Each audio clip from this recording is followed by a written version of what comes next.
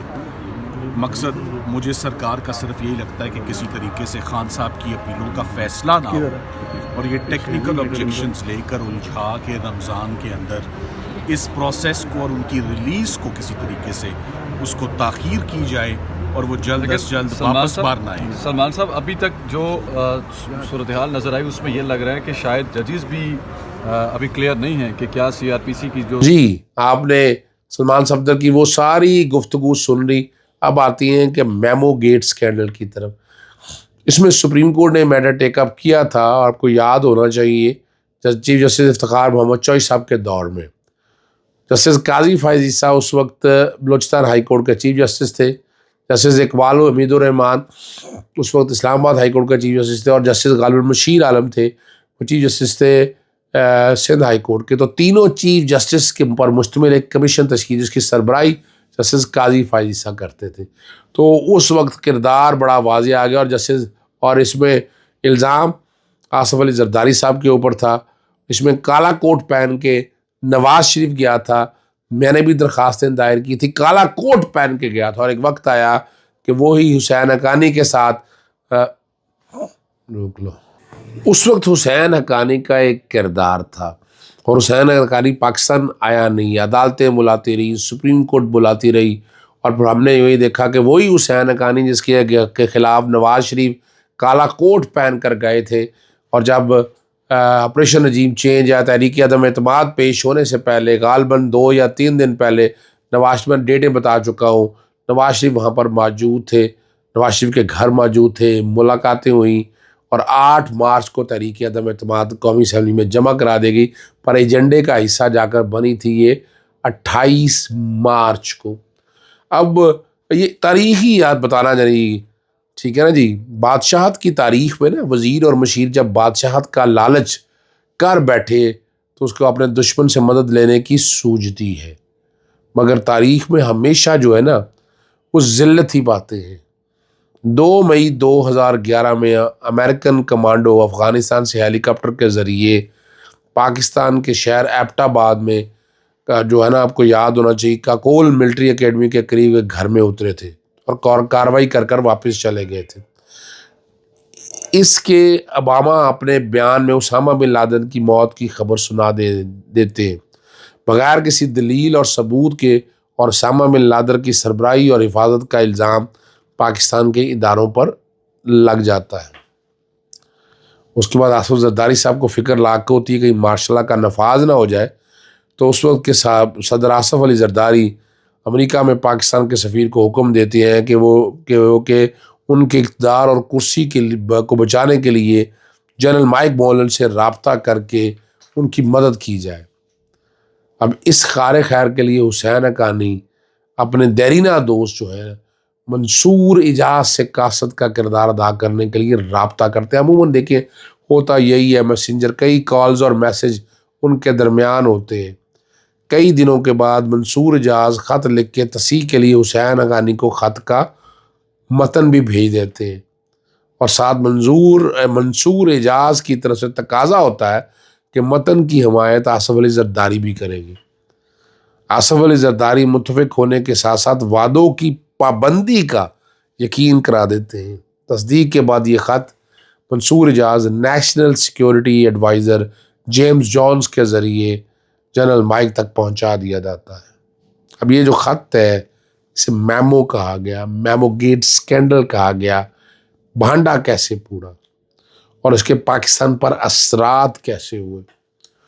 اس واقعے کے 5 ماہ بعد منصور اجاز نے فائنینشیل ٹائم میں ایک آرٹیکل لکھتے ہیں جس میں وہ اس خط کے بارے میں بہت کچھ بتا دیتے ہیں اور اس کے بعد پاکستانی سیاست میں بھگدڑ مچتی ہے اور حزب اختلاف نواز شریف تھا اس وقت اور وکلا کی طرف سے زرداری ہم بڑی واضح طور پر اور حقینی کے خلاف پٹیشن دائر کی جاتی ہے.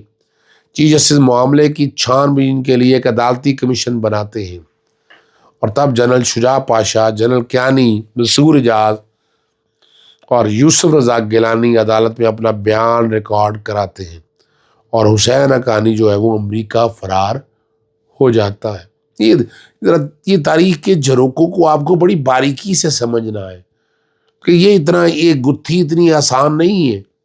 عمران خان کے خلاف یہ سارا جو کچھ ہوا یہ اتنی آسان گتھی نہیں ہے، اس کو بھی سمجھنا بڑی بات، اور بہت سی چیزیں سامنے آ چکی ہیں۔ عدالتی کمیشن جو ہے اور آصف علی زرداری کو بے گناہ قرار دیتا ہے اور سارا ملبہ حسین حقانی پر ڈال دیتا ہے۔ یہ بھی انکشاف کیا جاتا ہے کہ امریکہ میں موجود پاکستانی سفارت خانے میں ایک فنڈ بھی قائم کیا جاتا ہے جو کہ حسین حقانی کی دسترس میں تھا، اور اس کی رقم حسین حقانی نے بغیر کسی آڈٹ کے استعمال بھی کی تھی۔ چیف جسٹس آف پاکستان نے 2019 میں حسین عدالت میں طلب کیا مگر نہیں، اور حکومت نے پٹیشن کو مسترد کرنے کی استدعا بھی کی تھی۔ اور ایک اور آرٹیکل میں انکشاف کیا گیا تھا جنرل پاشا نے حکومت ہٹانے کے لیے خلیجی ممالک سے مدد مانگی تھی۔ اب یہ وہ ساری جو باتیں ہیں جو لوگوں نے مجھے تک رپورٹ کی ہیں یا آئی ہیں سامنے مختلف چیزوں میں، آپ سرچ کرتے ہیں دیکھتے ہیں، تو یہ حالات اور واقعات سمجھنے کے لیے ضروری ہے کہ عمران خان نے جو الزامات لگائے ہیں اور وہ لہرایا بھی تھا سائفر کہ مندرجات نہیں، وہ خالی کاغذ تھا جو بعد میں کہا بھی اور بعد میں بھی واضح طور پر آیا، اور وہ چونکہ سائفر تو کوڈ اور ڈی کوڈ کرنا پڑتا ہے، ایسے تو اس کو دیکھ نہیں سکتے ہیں۔ عمران خان نے وہ ساری کہانی، اب یہ کہانی جب آپ پیچھے سے دیکھتے ہیں، آپریشن رجیت چینج جو پوری دنیا میں امریکہ نے اگر کیے ہیں تو اس کی ہسٹری اویلیبل ہے، اور وہ وقت کے ساتھ ساتھ ثابت ہوئے۔ ایک دور آئے گا کہ یہ والی چیزیں بھی ساری سامنے آئیں گی اور بتایا جائے گا کہ پاکستان میں کون کون سا کردار کیا کرتا رہا ہے۔ جیسے میمو گیٹ اسکینڈل نے بہت حقائق آپ کے سامنے رکھ دی۔ اجازت چاہتا ہوں، السلام علیکم، اللہ حافظ، پاکستان زندہ باد۔